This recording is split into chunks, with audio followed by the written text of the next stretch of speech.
The stagecoach lurched to a stop in front of a dusty saloon, and Catherine Emerson peered through the window at weathered buildings that looked nothing like the prosperous mining town described in Herbert Whitmore's letters. She clutched the worn leather satchel containing all her worldly possessions and stepped down onto the sun-baked dirt of what the driver had announced as Calistoga, California, her heart sinking with each passing second as she took in the ramshackle structures and the tumbleweed rolling lazily down the main street. This could not possibly be Cedar Springs, the town where her intended husband was supposed to meet her, but the driver was already unloading her trunk and tipping his hat before climbing back onto his perch without so much as a backward glance. Catherine stood alone in the middle of the dusty street, her blue traveling dress already coated with a fine layer of California dirt, her dark hair falling loose from its careful arrangement after 3 weeks of brutal travel from Boston. The afternoon sun beat down mercilessly on her fair skin, and she could feel perspiration gathering at her temples as she looked around desperately for any sign of Herbert Whitmore or someone who might direct her to Cedar Springs. A few curious faces appeared in windows, but no one came forward to greet her or offer assistance, and the silence stretched out until she thought she might scream from the uncertainty of it all. She had exchanged letters with Herbert for 6 months, carefully penned correspondence that spoke of his successful mercantile business and his desire for a refined wife to help him build a proper life in California. Catherine had been truthful in her own letters about her circumstances, explaining that her father's death had left her and her younger sister destitute, and that marriage to a respectable man out west seemed the most honorable solution to their predicament. Herbert had seemed kind in his letters, practical and straightforward, and she had convinced herself that affection might grow between them even if they had never met face to face. But now she stood in the wrong town entirely, with no money for another stagecoach and no idea how far Cedar Springs might be from this forgotten little settlement. The saloon doors swung open, and a tall man stepped out onto the wooden walkway, his boots making solid sounds against the planks as he moved toward her. He wore dusty denims and a well-worn shirt that had seen better days, with a bandana tied loosely around his neck and a hat that shaded his face from the brutal sun. Catherine straightened her spine and lifted her chin, determined not to show the panic that was beginning to claw at her insides as he approached with long, measured strides. "Miss, you look like you might be lost," the man said, his voice carrying a warm drawl that spoke of years spent under open skies. He stopped a respectful distance away and pushed his hat back slightly, revealing a sun-bronzed face with sharp blue eyes and a strong jaw dusted with several days of stubble. He looked to be perhaps 25 or 26, with the lean, muscular build of someone who worked hard for his living. "I am supposed to be in Cedar Springs," Catherine said, fighting to keep her voice steady. "The stagecoach driver assured me this was my stop, but I was expecting someone to meet me, and this is clearly not the town described in my correspondence." The man's expression shifted from curiosity to understanding, and then to something that might have been sympathy. "Cedar Springs is about 60 miles northeast of here, miss. The stage route changed about 2 months back due to flooding that washed out the old road. I am guessing nobody informed you of the change." Catherine felt the blood drain from her face. 60 miles might as well be 600 for all the good it did her. She had exactly $3.27 to her name, not nearly enough to hire private transportation to Cedar Springs, and the thought of waiting alone in this strange town for the next stagecoach was almost more than she could bear. She swayed slightly, the heat and the shock combining to make her lightheaded, and suddenly the cowboy's strong hand was on her elbow, steadying her with surprising gentleness. "Easy now," he said quietly. "When did you last eat something?" Catherine tried to remember and realized it had been early that morning, a stale biscuit purchased at the last way station. "I am quite all right," she said automatically, though her stomach chose that moment to contradict her with an audible growl. The cowboy did not smile at her discomfort, which she appreciated more than she could say. Instead, he picked up her trunk as though it weighed nothing at all and gestured toward a small restaurant across the street. "My name is Xavier Fontaine, and I run a horse ranch about 5 miles outside of town. Why do not you let me buy you some supper while we figure out what to do about your situation? I promise you are safe with me and Mrs. Chen, who runs the restaurant, can vouch for my character if you need reassurance." Catherine knew she should refuse, that accepting help from a strange man was improper and potentially dangerous, but the alternative was standing in the street until she collapsed from heat and hunger. She nodded once, sharply, and walked beside him toward the restaurant, acutely aware of the curious stares following their progress down the dusty main street. The restaurant was blessedly cool inside, with thick adobe walls that kept out the worst of the heat. A Chinese woman with streaks of gray in her dark hair looked up from behind a counter and broke into a genuine smile when she saw Xavier. "You bring a guest, Xavier. This is good. You eat alone too much. Mrs. Chen, this is Miss Catherine Emerson. She was supposed to go to Cedar Springs but got dropped off here by mistake. I figured she could use some of your excellent cooking while we work out how to get her where she needs to go." Mrs. Chen's expression immediately shifted to concern, and she hurried over to take Catherine's hands in her own work-roughened ones. "You poor girl. That driver, he does not pay attention, always rushing. You sit. I bring you food and tea." Catherine found herself guided to a table near the window, and Xavier set her trunk carefully against the wall before taking the seat across from her.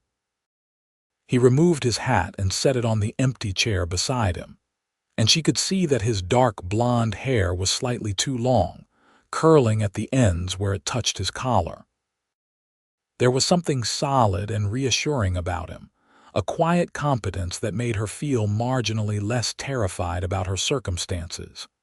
Mrs. Chen brought them plates loaded with beef stew, fresh bread, and vegetables, along with cups of strong tea that Catherine drank gratefully. She had not realized how thirsty she was until the liquid touched her lips, and she had to force herself to eat slowly rather than wolfing down the food like a starving animal. "So you are a mail-order bride heading to Cedar Springs," Xavier said after a few moments, his tone carefully neutral. "May I ask who you are supposed to marry?" "Herbert Whitmore. He owns a mercantile there, according to his letters. We have been corresponding for 6 months, and he seemed like a good man, honest and hardworking."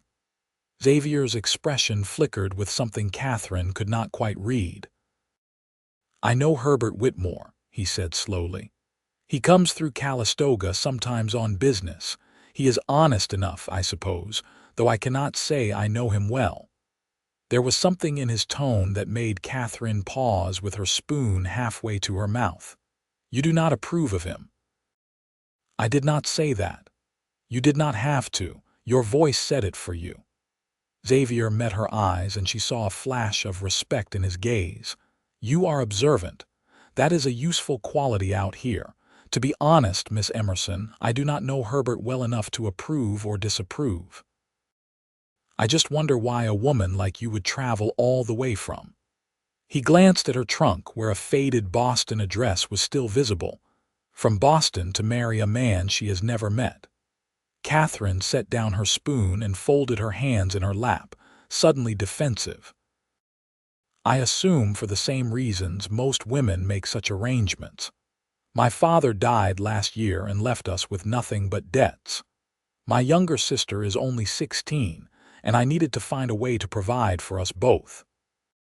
Herbert has agreed to send money for her education and board with a respectable family until she is old enough to make her own way in the world. It may not be a love match, but it is an honorable solution to a difficult problem. Xavier was quiet for a moment, studying her with those sharp blue eyes. "That takes courage," he said finally. "Leaving everything you know to marry a stranger for your sister's sake. Not many people would make that sacrifice." Catherine felt an unexpected lump form in her throat at his words. No one had acknowledged the difficulty of her choice, the way it had torn at her heart to leave her sister behind with the promise that things would be better soon. "I did what needed to be done," she said softly. "That is all any of us can do," Xavier replied, and there was something in his voice that made her think he understood sacrifice in ways she could not yet fathom. They finished their meal in companionable silence, and when Mrs. Chen brought them slices of apple pie, Catherine felt some of the tension leave her shoulders. The food had restored her energy, and Xavier's steady presence had calmed her initial panic. She still faced a significant problem, but at least she was no longer alone in trying to solve it. "The next stage to Cedar Springs does not come through for another 5 days," Xavier said, pushing his empty plate away. "You could wait here at the boarding house, but that would cost money you probably do not have. Or—" he paused, seeming to consider his words carefully. "You could come stay at my ranch. I have a housekeeper, Mrs. Dorothy Miller, who lives in a small cottage on the property. She is a widow who takes care of the main house, and she would be happy for the company. You would have your own room, and it would give you time to rest and recover from your journey before heading on to Cedar Springs." Catherine felt her cheeks flush. "Mr. Fontaine, I could not possibly impose on your hospitality in such a manner. It would not be proper." "With all due respect, Miss Emerson, you do not have a lot of proper options right now. You are in a strange town with no money and no way to get where you need to go. I am offering you a safe place to stay with a respectable widow as chaperone. What is improper is leaving you to fend for yourself when I have the means to help." He had a point, much as Catherine hated to admit it.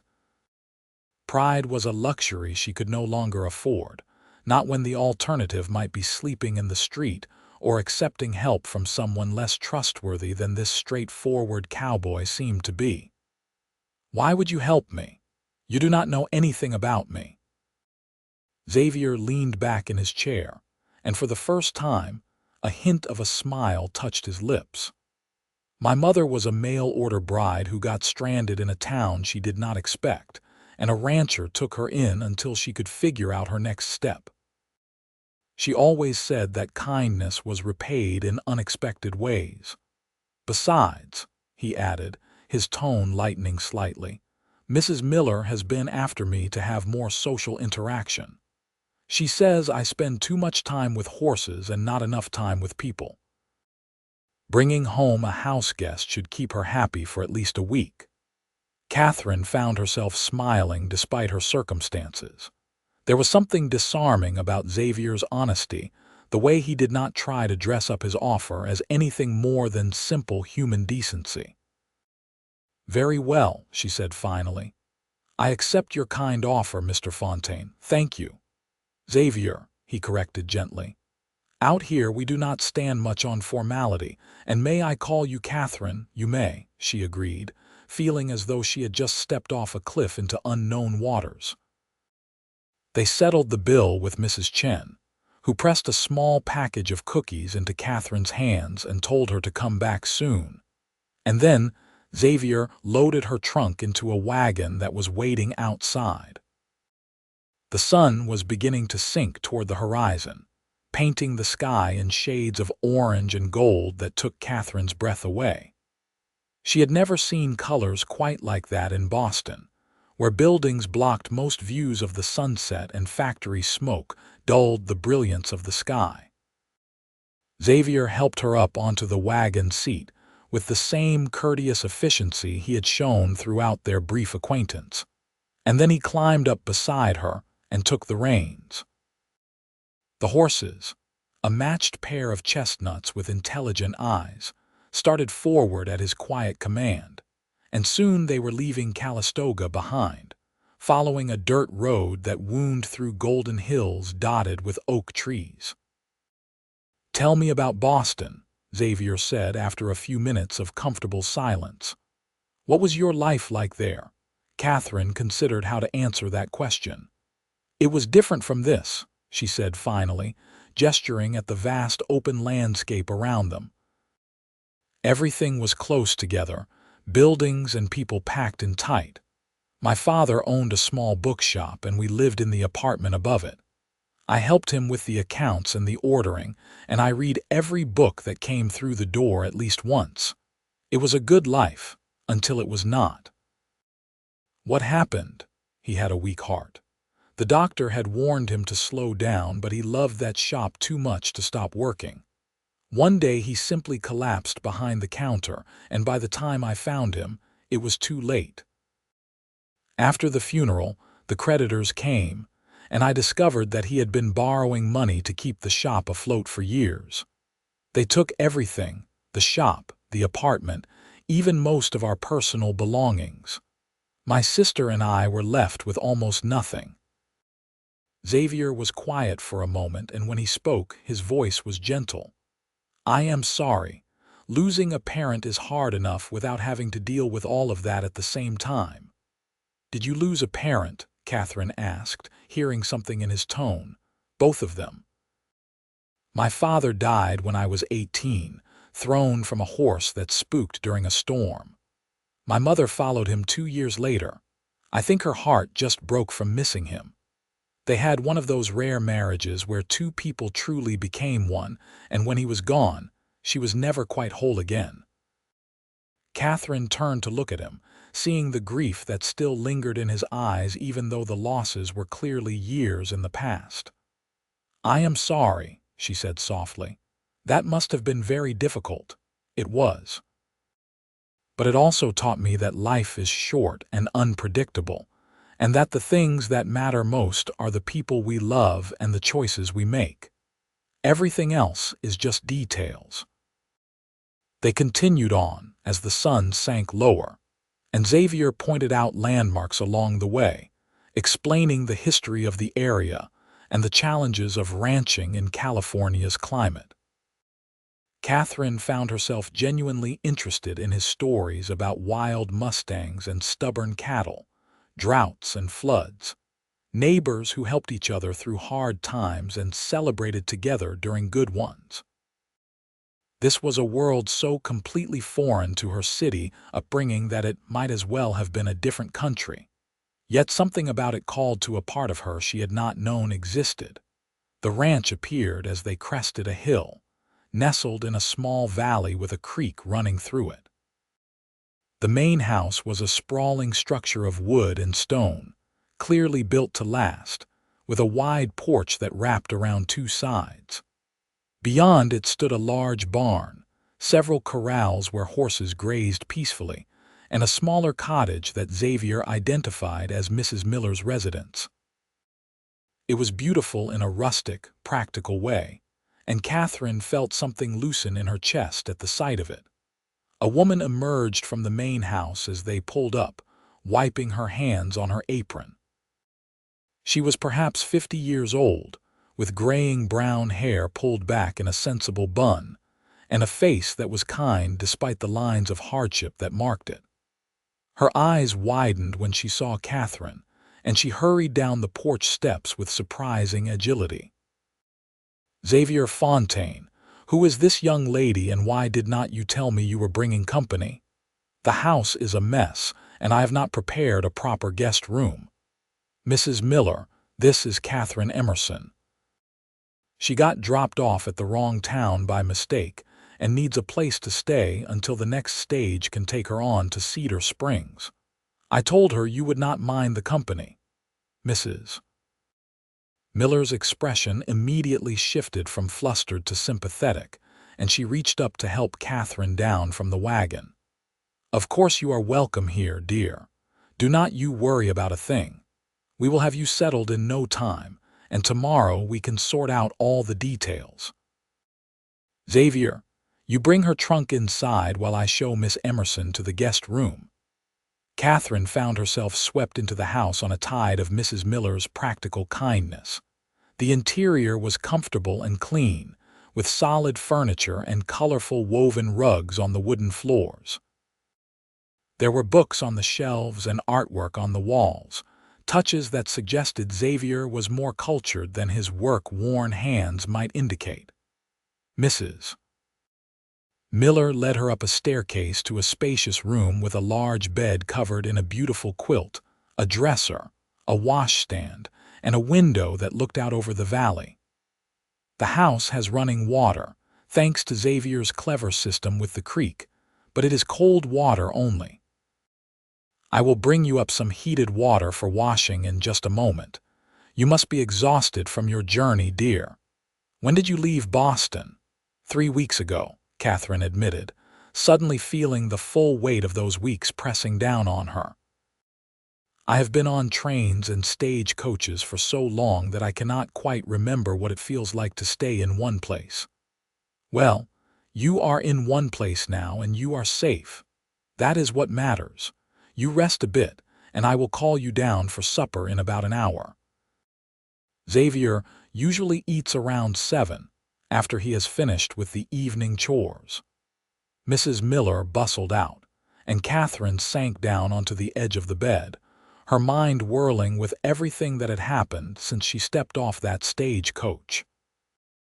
She should be terrified, alone in a strange man's house in the middle of nowhere, but instead she felt oddly calm. Xavier Fontaine had shown her nothing but kindness and respect, and Mrs. Miller clearly ran a proper household. Perhaps she could rest here for a few days, gather her strength, and then continue on to Cedar Springs and the new life that awaited her there. The new life with Herbert Whitmore, a man she had never met and could barely picture despite his letters. She pushed that thought aside and focused on the immediate practical concerns of washing the travel dust from her face and hands with the warm water Mrs. Miller brought up, and then brushing out her hair and pinning it back up in a more respectable arrangement.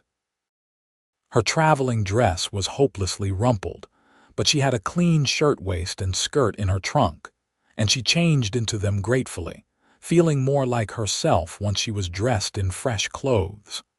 When she came downstairs an hour later, she found Xavier and Mrs. Miller setting the table in a large dining room. Xavier had cleaned up as well, his hair still damp from washing and his shirt a clean blue cotton that brought out the color of his eyes. He looked up when she entered and smiled, a genuine expression of warmth that made her heart skip in a way that was entirely inappropriate for a woman on her way to marry another man. "You look rested," he said simply. "I hope the room is comfortable." "It is perfect, thank you." "And thank you both for your incredible kindness. I do not know what I would have done if you had not been there today, Xavier." "You would have figured something out," he replied. "You strike me as a woman who knows how to solve problems." They sat down to a meal of roasted chicken, potatoes, and green beans from Mrs. Miller's garden, and the conversation flowed easily between the three of them. Mrs. Miller told stories about the local characters in Calistoga, making Catherine laugh with her descriptions of the feuding shopkeepers and the mayor who was terrified of horses. Xavier added his own observations, his dry wit perfectly complementing Mrs. Miller's more exuberant style, and Catherine found herself relaxing in a way she had not done in months. After supper, Mrs. Miller served coffee on the porch, and they sat watching the stars come out one by one in a sky so vast and clear that Catherine felt dizzy looking at it. In Boston, she had been lucky to see a handful of stars through the city haze, but here they stretched from horizon to horizon, countless points of light in an ocean of darkness. "It is overwhelming the first time you really see it," Xavier said quietly, noticing her awestruck expression. "I remember my mother crying the first night she arrived at the ranch, just from the beauty of it. She said she had never imagined the world could be so big and so beautiful all at once." "Where did she come from originally?" "Philadelphia." "She answered my father's advertisement for a mail-order bride because she had been working in a factory and could barely afford food and rent. She always said marrying my father was the greatest risk and the greatest reward of her life." Catherine heard the love in his voice when he spoke of his parents, and she felt a pang of envy. They were happy together, remarkably so. They genuinely loved each other, which I understand is not always the case with arranged marriages. But they put in the work to build something real, and it showed in everything they did. Catherine thought of Herbert Whitmore and his practical, business-like letters, and wondered if such happiness would be possible in her own arranged marriage. She wanted to believe it could be, but sitting here under the stars with a man who made her laugh and whose quiet strength called to something deep inside her, she found it hard to imagine settling into a comfortable partnership with a stranger who wrote about inventory and weather patterns. She stayed on the porch long after Mrs. Miller had excused herself to her cottage, talking with Xavier about everything and nothing. He told her about his work with the horses, breeding and training them for ranchers throughout California, and she told him about her favorite books and her dreams of one day opening a lending library where people of modest means could access literature. He listened with genuine interest, asking thoughtful questions and sharing his own observations about the world, and the hours slipped past without either of them noticing. Finally, when the moon was high overhead and Catherine could barely keep her eyes open, Xavier suggested they both get some sleep. He walked her to the bottom of the stairs, the candlelight casting flickering shadows on the walls, and for a moment they stood close enough that Catherine could smell the clean scent of soap and leather that clung to him. "Thank you for today," she said softly. "You saved me from a truly terrible situation, and I will not forget your kindness." "This town just became the right one," Xavier said, his voice low and intense. "The moment you stepped off that stage, something changed. I cannot explain it, but I know I am not going to regret helping you, Catherine." She looked up at him, her breath catching at the expression in his eyes, and for a wild moment she thought he might kiss her. But then he stepped back, breaking the spell, and wished her a good night before heading back toward the kitchen to bank the fire for the evening. Catherine climbed the stairs in a daze, her mind refusing to settle as she prepared for bed. She had known Xavier Fontaine for less than 12 hours, yet something about him resonated with her in a way that Herbert Whitmore's carefully penned letters never had. It was foolish and dangerous to feel this pull toward a man who was not her intended husband, and she firmly resolved to keep her distance as much as possible during her remaining days at the ranch. That resolution lasted approximately until the next morning, when she woke to the sound of horses neighing, and went to the window to see Xavier working with a magnificent black stallion in one of the corrals. He moved with a grace and confidence that was mesmerizing to watch, never forcing the horse, but instead seeming to communicate with it through subtle gestures and patience.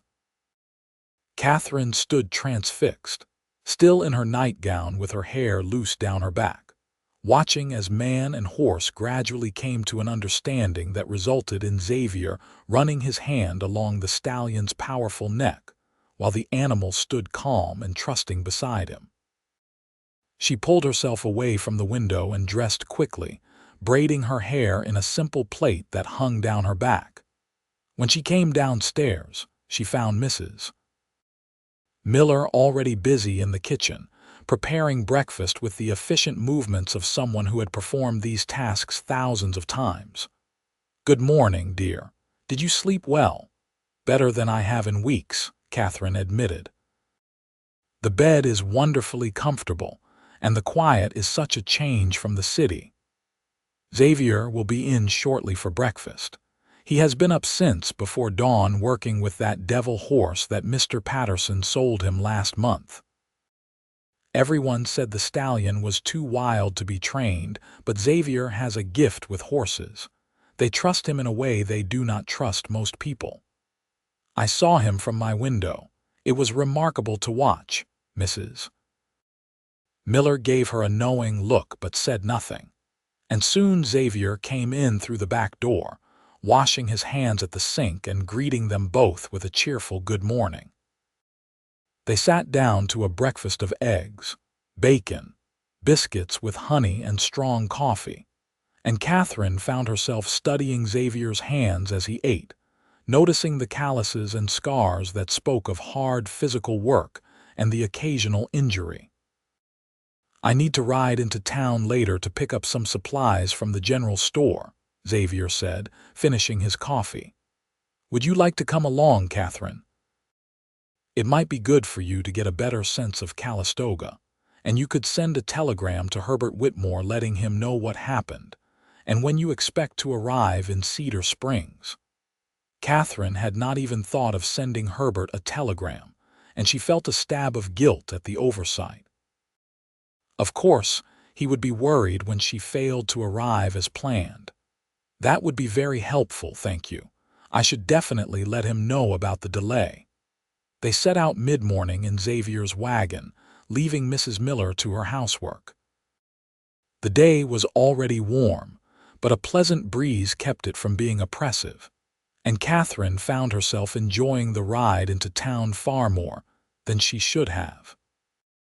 Xavier pointed out the various ranches they passed, telling her about the families who lived there and their various histories, and she was struck by the sense of community that existed in this frontier settlement.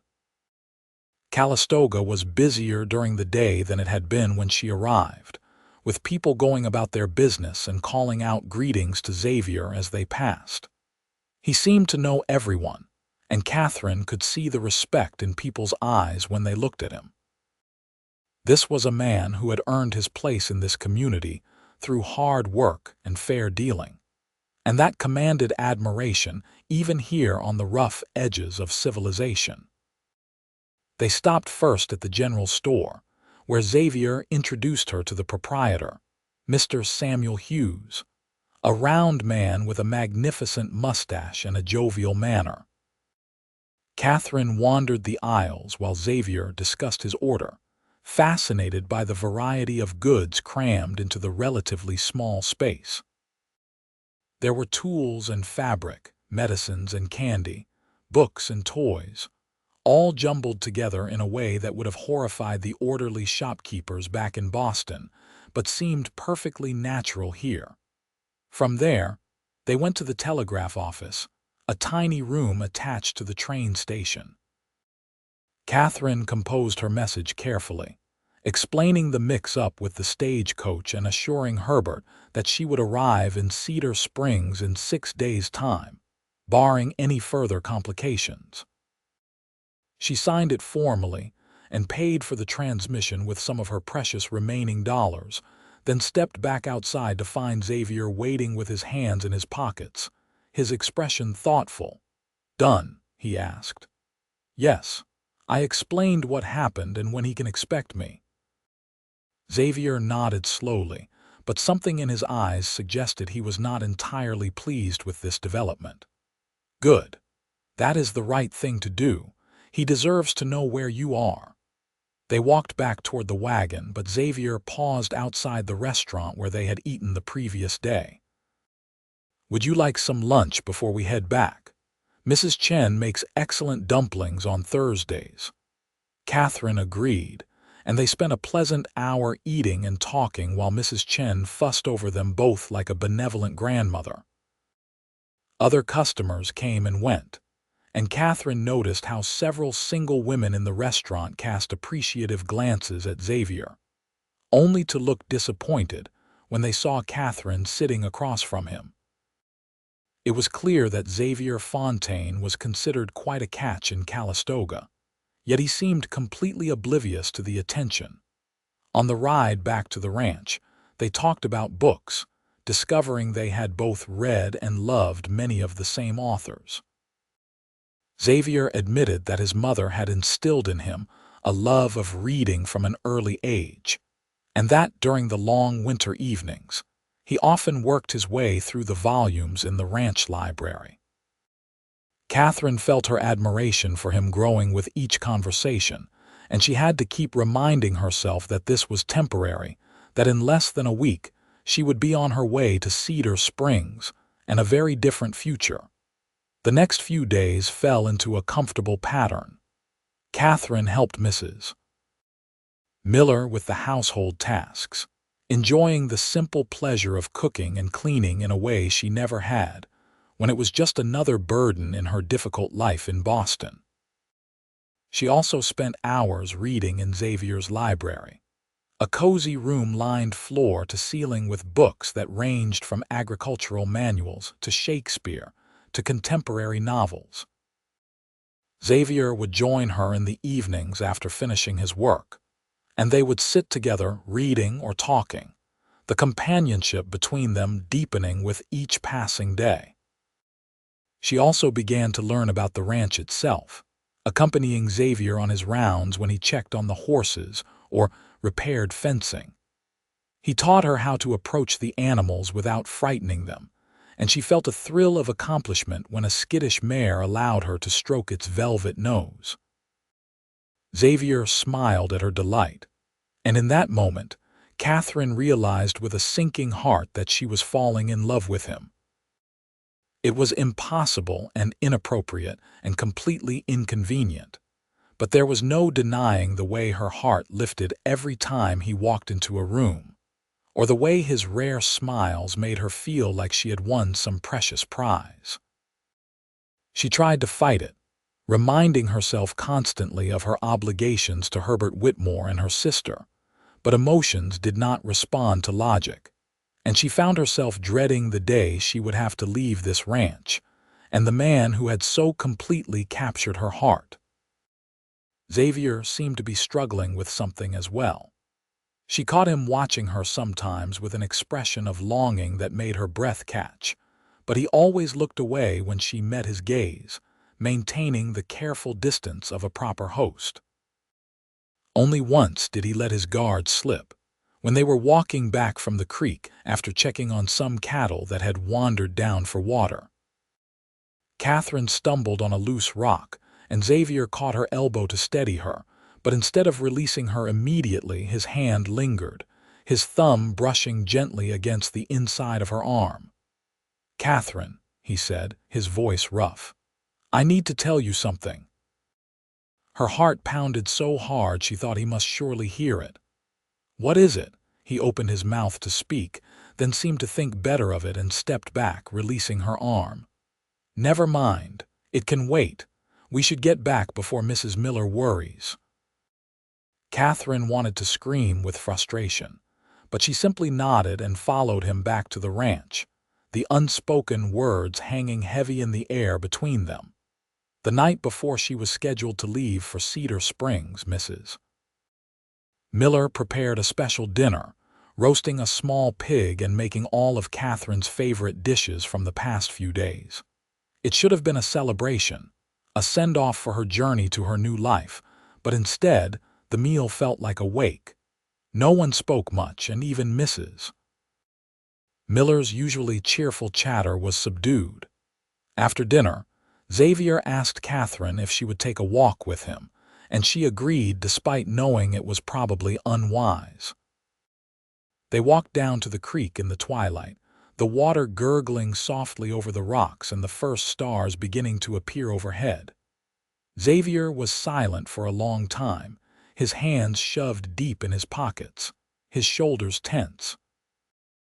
"I cannot let you go without saying this," he finally said, his voice barely above a whisper.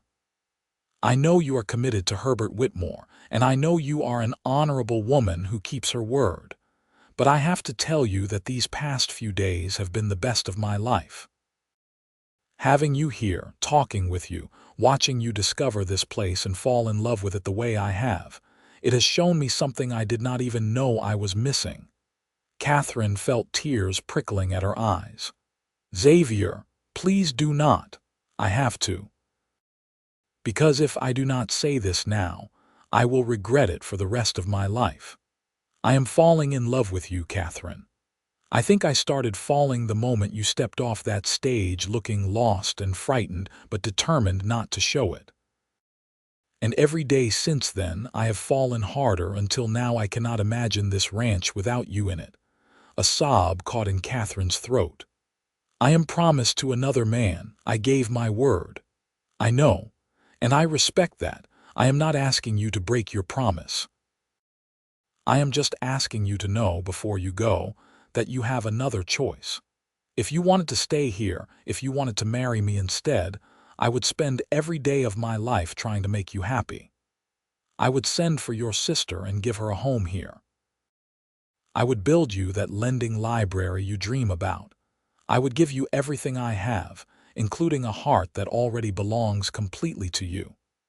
Catherine turned to face him, tears streaming down her face. "You do not understand. Herbert has already paid for my sister's care. He has made arrangements, invested his own money in her future. If I do not marry him, I will have to repay money I do not have, and my sister will suffer for my choices. I cannot be that selfish, Xavier. I cannot put my own happiness above hers." Xavier's expression was anguished. "What if I paid him back?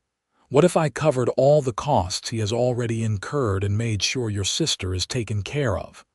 Would you stay then?" Catherine's breath caught. "You would do that?" In a heartbeat. "Catherine, I have money saved from years of successful horse sales. The ranch is profitable and growing. I can afford to make this right with Whitmore and still provide a good life for you and your sister. Money is not the obstacle here. The only question is whether you feel for me what I feel for you." Catherine closed her eyes, struggling with a decision that seemed impossible. Everything in her upbringing told her that she should honor her commitment to Herbert, that breaking a promise was a moral failing she could not countenance.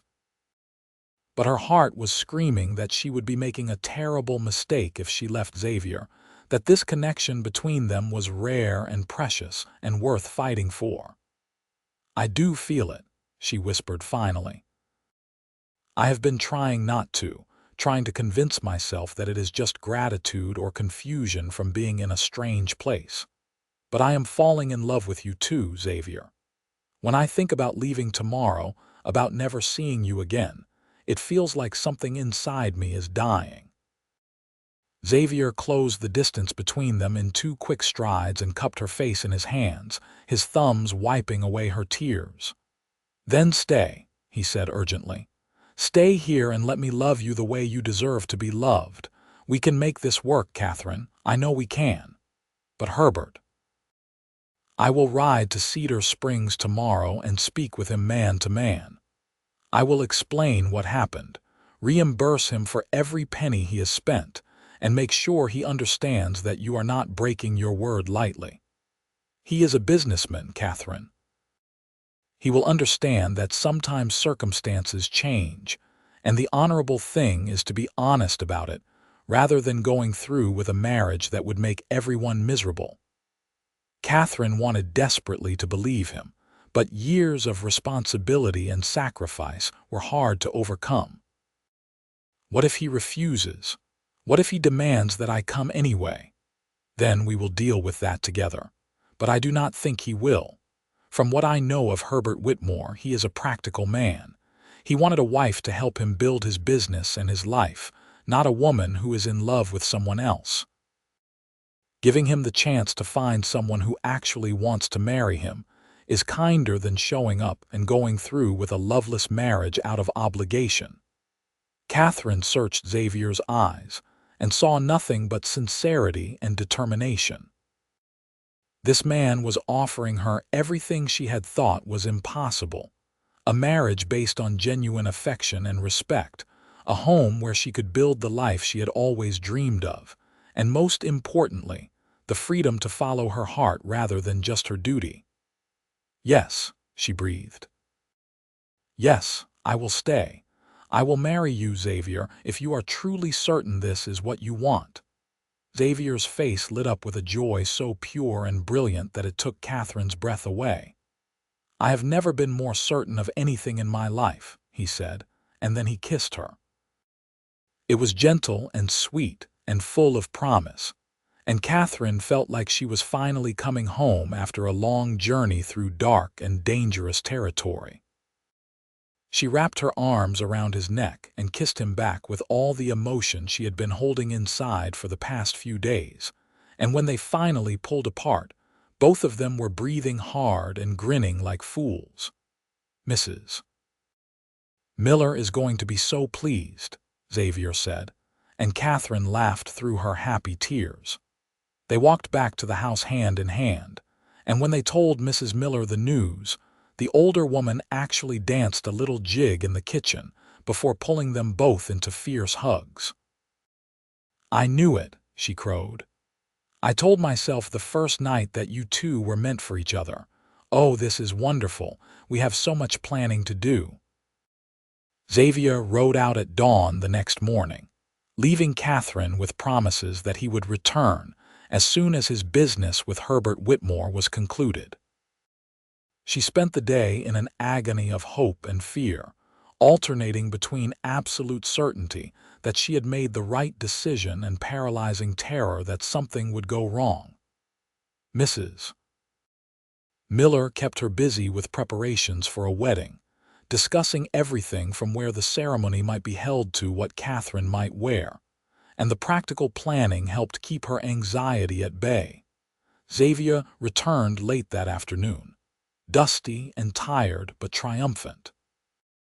Herbert Whitmore had indeed been a practical man, and while he had not been pleased to lose his prospective bride, he had accepted Xavier's generous reimbursement and wished them both well. He had even admitted, in a moment of candor, that he had harbored some doubts about Catherine from her letters, sensing a romantic nature that seemed ill-suited to his business-like approach to life. "He said to tell you that he hopes you find happiness," Xavier reported, pulling Catherine into his arms. "And he promised to continue supporting your sister's education as originally planned, as long as we match his monthly payments. He said it was not the girl's fault that her sister fell in love with someone else, and she should not suffer for it." Catherine felt a wave of relief and gratitude wash over her. Herbert Whitmore had turned out to be a better man than she had dared hope, and she silently thanked him for his understanding and generosity. The next 2 weeks passed in a whirlwind of preparation.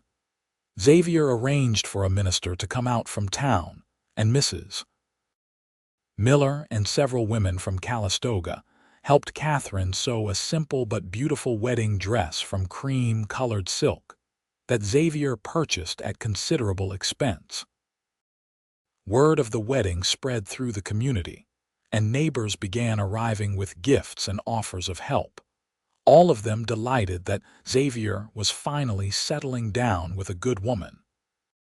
Catherine wrote long letters to her sister, explaining everything that had happened and describing her new home and the man she was going to marry. She enclosed money for Anne's continued education, and promised that as soon as she was settled, she would send for her to visit during the summer months. Anne's return letter arrived just days before the wedding, full of excitement and happiness for her sister, and Catherine cried with relief that her sister understood and supported her decision. The wedding took place on a brilliant Saturday afternoon in late June, with the ceremony held in the ranch's large front yard under a canopy of flowering branches that neighbors had helped construct. Catherine wore her new dress with wildflowers woven into her hair, and Xavier wore a new suit that made him look almost unbearably handsome. Mrs. Miller cried through the entire ceremony, and half the guests were wiping their eyes by the time the minister pronounced them husband and wife. The celebration lasted well into the evening, with tables laden with food that neighbors had contributed, and a fiddle player who kept the dancing going for hours. Catherine danced with Xavier until her feet ached, laughing and spinning under the stars while their friends and neighbors celebrated with them. It was perfect in a way she had never imagined her wedding could be, surrounded by genuine warmth and affection rather than the stiff formality she had expected in Cedar Springs. Finally, when the last guests had departed and Mrs. Miller had tactfully retired to her cottage, Xavier led Catherine up to the master bedroom that they would now share. Catherine felt a flutter of nervous anticipation as he closed the door behind them, suddenly very aware that she was alone with her husband for the first time as a married woman. Xavier seemed to sense her nervousness, because he simply took her hands in his and smiled down at her with infinite tenderness. "We have the rest of our lives," he said softly. "There is no rush for anything. I just want to hold you and know that you are really mine, that this is not some dream I am going to wake up from." Catherine felt her nervousness melt away in the face of his gentleness. "I am really yours," she assured him, "and you are really mine. How did I get so lucky?" "I am the lucky one," Xavier countered. "You took a chance on a cowboy instead of a prosperous merchant. You chose love over security." "I chose both," Catherine corrected. "Because you are my security, Xavier. You make me feel safe and cherished and free to be myself in a way I never have before." He kissed her then, and the kiss deepened into something heated and urgent. They came together with tenderness and passion, discovering each other slowly and with reverent care, and when Catherine finally fell asleep in her husband's arms hours later, she felt complete in a way she had never imagined possible. The months that followed were filled with hard work and deep contentment. Catherine threw herself into life on the ranch, learning everything she could about horses and cattle, about the land, and the seasons that governed it.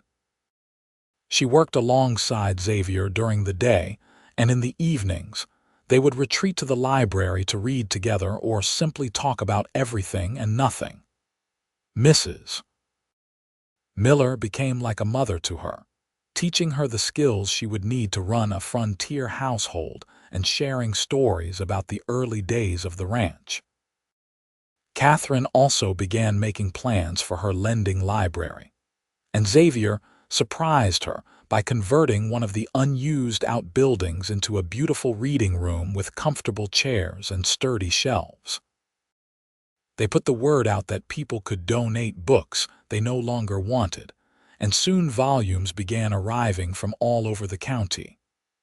Catherine organized them carefully, created a simple lending system, and opened the library one Saturday each month for people to come browse and borrow. It quickly became a beloved community institution, with families traveling from miles around to access books they could never have afforded to purchase. Her sister Anne came to visit the following summer, a bright and curious 16-year-old who fell in love with the ranch and with California almost immediately. She and Catherine spent hours talking and riding together, making up for the months they had been apart, and Anne pronounced Xavier to be absolutely perfect for her sister. When it came time for Anne to return east for school, Catherine cried but felt at peace knowing her sister was happy and thriving. 2 years after their wedding, Catherine discovered she was pregnant, and Xavier's joy at the news was so profound and genuine that it made her fall in love with him all over again. He was attentive and protective throughout her pregnancy, fussing over her in ways that made Mrs. Miller laugh and shake her head. Their son was born in early spring during a rainstorm that broke a long drought, and they named him Thomas Xavier Fontaine after both of Xavier's parents. Thomas was followed 3 years later by a daughter they named Grace Ann, and 2 years after that by another son they called William. The house rang with the sounds of children's laughter and the constant activity of a growing family, and Catherine often marveled at how different her life had turned out from what she had expected when she stepped off that stagecoach in the wrong town. Anne finished her education and moved to California permanently, finding work as a teacher in Calistoga and eventually marrying a young lawyer who set up practice in town.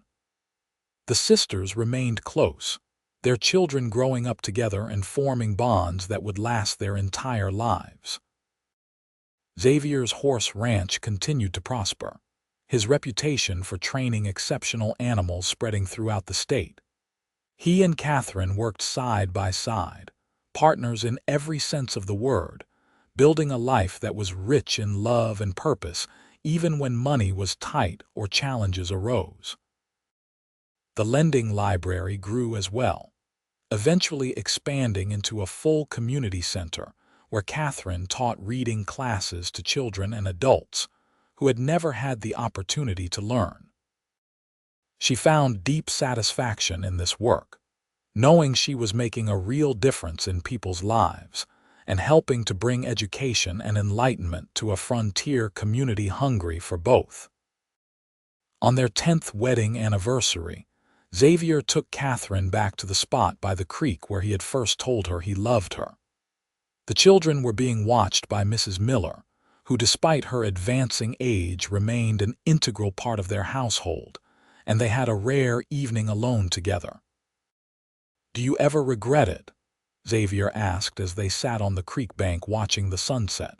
"Staying here instead of going to Cedar Springs, you could have had an easier life as a merchant's wife in a bigger town." Catherine looked at him in genuine surprise. "Regret it? Xavier, this has been the best 10 years of my life. You gave me everything I did not even know I wanted. A home, a purpose, children I adore, and most importantly, a marriage built on genuine love and respect. How could I possibly regret that?" Xavier pulled her close and kissed the top of her head. "I just want to make sure you are happy. You gave up a lot to stay here with me." "I gave up nothing," Catherine corrected firmly. "I gained everything. That stagecoach driver leaving me in the wrong town was the best mistake that ever happened to me, because it led me straight to where I was always meant to be." They sat together as the stars came out, comfortable in the silence that comes from years of deep companionship, and Catherine silently thanked whatever twist of fate had brought her to Calistoga all those years ago. She had started that journey as a desperate woman trying to do her duty, and she had ended up finding a love more profound than anything she had imagined possible. The years continued to pass, bringing their share of joys and sorrows. Mrs. Miller passed away peacefully in her sleep at the age of 73, and the whole community mourned the loss of a woman who had been friend and helper to so many. Catherine's sister, Anne, lost her husband to pneumonia when her children were still young, but the extended family rallied around her, and Xavier immediately offered her and her children a permanent place at the ranch if she wanted it. Anne chose to stay in her home in town, but she visited the ranch often, and her children spent every summer there, running wild with their cousins and learning to love the land as deeply as their aunt did. Thomas grew into a fine young man who shared his father's gift with horses and eventually took over much of the daily management of the ranch. Grace proved to have her mother's love of books and education, and after finishing school, she opened her own teaching academy in Sacramento. William showed talent for business and helped expand the ranch's operations into new territories, always returning home with stories of his travels that kept the family entertained for hours. Catherine and Xavier grew older together, their hair turning gray and their faces gaining the lines that come from years of laughter and hard work under the sun. But their love never diminished, and visitors to the ranch often remarked on the obvious affection between them, the way they moved in harmony after so many years together, finishing each other's sentences and communicating with glances that spoke volumes. On their 30th anniversary, their children and grandchildren gathered at the ranch for a celebration that rivaled their original wedding. Anne was there with her grown children, and friends from throughout the county came to honor the couple who had become pillars of their community. Catherine stood beside her husband, surrounded by the family and life they had built together, and felt grateful beyond words for the twist of fate that had brought them together. "Thank you," she whispered to Xavier as they danced together under the same stars that had witnessed their first kiss 3 decades earlier. "For what?" he asked, pulling her closer. "For being at that saloon the day I arrived, for offering to help a desperate stranger, for having the courage to tell me you loved me when I was too afraid to admit I felt the same way, for 30 years of partnership and passion and purpose, for all of it." Xavier smiled, the same smile that had captured her heart all those years ago. "Catherine Fontaine, loving you has been the greatest adventure of my life. Here is to 30 more years and whatever comes after that." They kissed, and their grandchildren cheered, and the celebration continued late into the night. When Catherine finally fell asleep in her husband's arms in the early hours of the morning, she dreamed of the young woman she had been stepping off that stagecoach into uncertainty and fear, and she wished she could go back and tell that frightened girl that everything would work out better than she could possibly imagine. The lending library that Catherine had started grew into an institution that outlasted her, eventually becoming a full public library that served the entire county. A plaque by the entrance honored her memory and her vision, crediting her with bringing the love of reading to generations of California children and adults who might never have had access to books without her efforts.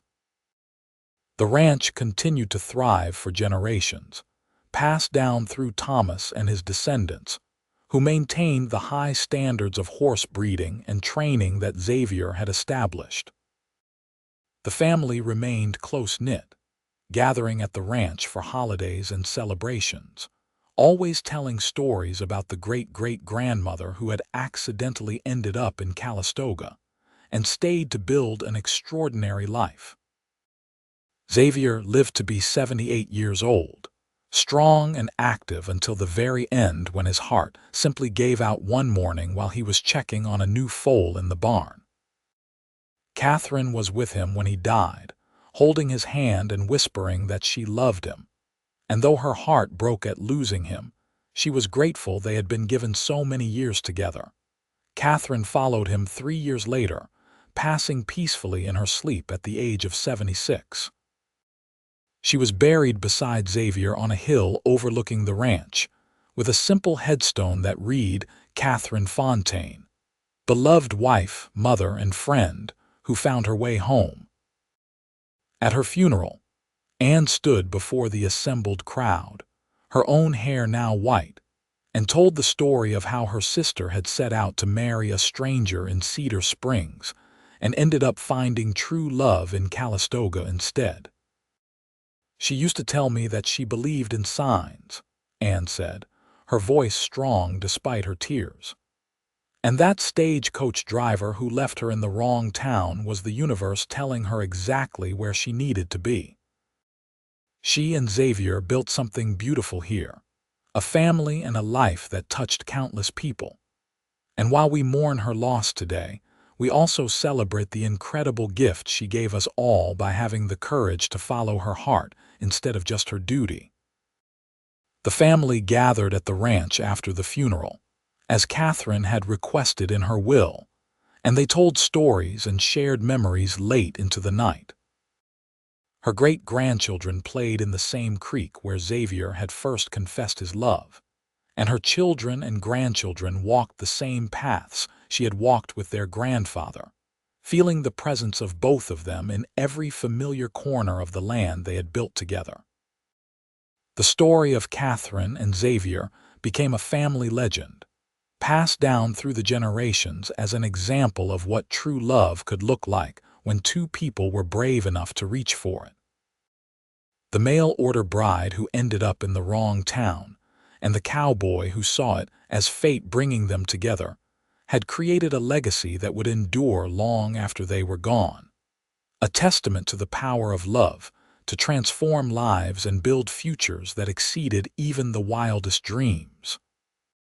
And sometimes, on quiet evenings when the stars came out over the California hills, family members sitting on the ranch porch swore they could feel Catherine and Xavier's presence there, still together after all these years, still watching over the place where they had built their extraordinary life together. The wrong town had turned out to be exactly the right one after all, and everyone who heard their story could not help but believe in the kind of love that overcomes all obstacles and endures beyond death itself. The ranch house still stood strong more than a century later, preserved by generations of Fontaines who understood the historical significance of what their ancestors had built. Visitors came from all over to see the place where Catherine and Xavier's love story had unfolded, to walk through the rooms where they had raised their children and built their dreams. The original library building still stood too, now a museum dedicated to Catherine's memory and her passion for bringing literacy to the frontier. In the main house, preserved behind glass, were some of Catherine's original possessions, including the worn leather satchel she had been carrying when she stepped off the stagecoach that fateful day in 1875. There was also the telegram she had sent to Herbert Whitmore explaining her situation, and beside it, the generous reply he had sent after meeting with Xavier, wishing them both happiness and promising to continue supporting Anne's education. These artifacts told the story of people acting with honor and kindness even in difficult circumstances, choosing to do what was right rather than what was merely expected. Xavier's journals, carefully preserved and transcribed, revealed the depth of his feelings from the very beginning. His entry from the day Catherine arrived reads simply, "A woman got off the stage today in the wrong town, lost and frightened but trying so hard to be brave. I offered to help because it seemed like the right thing to do, but I think perhaps she is the one who will end up saving me. Something about her makes me believe in possibilities I had stopped allowing myself to imagine." And in an entry from their 10th anniversary, he had written, "A decade has passed since that stagecoach driver made his fortunate mistake, and every day I thank whatever powers govern the universe for putting Catherine in my path. She has made me a better man, given me a family I cherish, and shown me that love is not just a romantic notion but a daily choice to put someone else's happiness alongside your own. If I never accomplish anything else in this life, loving Catherine well will be enough." Catherine's own diary entries revealed similar sentiments. On the day Xavier rode to Cedar Springs to speak with Herbert, she had written, "I am making a choice that goes against everything I was taught about duty and obligation, but for the first time in my life, I am listening to my heart instead of just my head. Xavier makes me feel alive in a way I never have before, and if that makes me selfish, then I will live with that judgment. But I hope, that choosing love is not selfish at all, but perhaps the bravest thing a person can do." And years later, after Thomas was born, she wrote, "I look at my son and I think about all the choices that had to align perfectly for him to exist. If the road had not washed out and the stage route had not changed, I would have gone to Cedar Springs and married Herbert, and this child would never have been born. Every moment of happiness I have now exists because a driver took a wrong turn and a cowboy offered to help. It makes me believe in destiny, in the idea that some things are simply meant to be no matter how unlikely they seem. These written records, preserved carefully by descendants who understood their value, gave future generations a window into the hearts and minds of two people who had built something extraordinary from an accidental meeting. School groups visited the ranch to learn about frontier life, but they always left talking about the love story, about how Catherine and Xavier had found each other against all odds and created a partnership that exemplified the best of what marriage could be. The town of Calistoga itself never forgot the Fontaines. The main street eventually included a small park named in their honor, with a statue depicting Xavier helping Catherine down from a stagecoach, the moment when their lives had intersected and changed course forever. Every year on the anniversary of their wedding, the Historical Society held a celebration at the ranch, with people dressing in period costume and reenacting the ceremony that had united two souls who had found each other in the most unexpected way. The lending library that became a full public library eventually expanded into a network of branches throughout the county, but the original building remained the headquarters, still called the Catherine Fontaine Memorial Library. Children who checked out books there often asked about the woman whose portrait hung in the main reading room, and librarians delighted in telling them the story of the mail-order bride who had ended up in the wrong town and stayed to build a legacy of literacy and learning. The Fontaine Ranch itself remained a working operation, with descendants still breeding and training horses, using many of the methods Xavier had pioneered. The bloodlines he had established remained some of the most sought after in California, and buyers came from across the country to purchase Fontaine horses, knowing they were getting animals bred with care and trained with patience and skill. But beyond the practical legacy of the ranch and the library, beyond the institutions and the historical markers, Catherine and Xavier's real legacy lived on in the example they had set for how to build a life based on love, respect, and partnership. Their letters to each other, preserved in family archives, revealed a relationship of genuine equality and deep affection, with Xavier consistently supporting Catherine's ambitions, and Catherine encouraging Xavier to pursue his dreams. In an era when women were often treated as property or second-class citizens, Xavier had always treated Catherine as his equal partner in every decision affecting their family and ranch. He had been proud of her accomplishments with the library and had never expected her to limit herself to domestic duties. Similarly, Catherine had respected Xavier's expertise with horses and ranching, while contributing her own knowledge and skills to help the business grow and thrive. This model of marriage, so progressive for its time, had been passed down through generations of Fontaines, creating a family culture that valued both partners equally and expected men to be fully engaged fathers and husbands.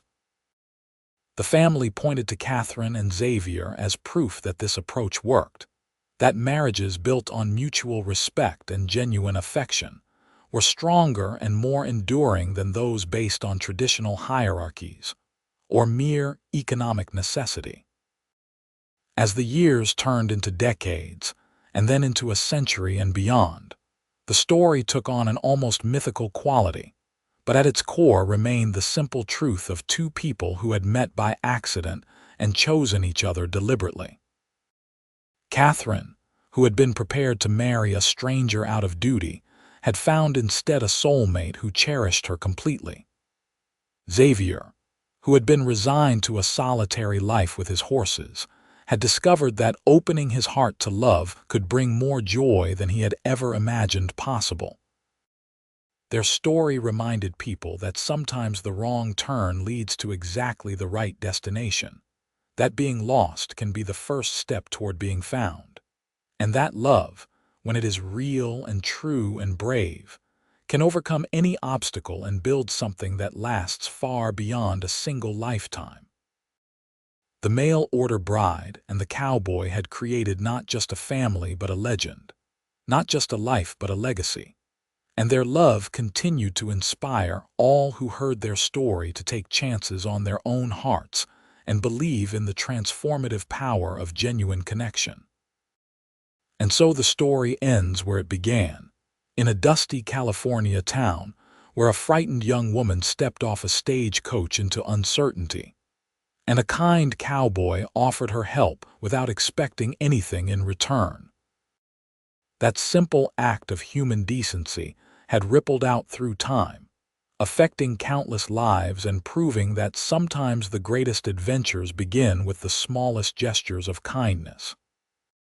Catherine and Xavier had lived well, loved deeply, and left the world better than they found it, and in the end, that is all any of us can hope to achieve in our brief time on this earth.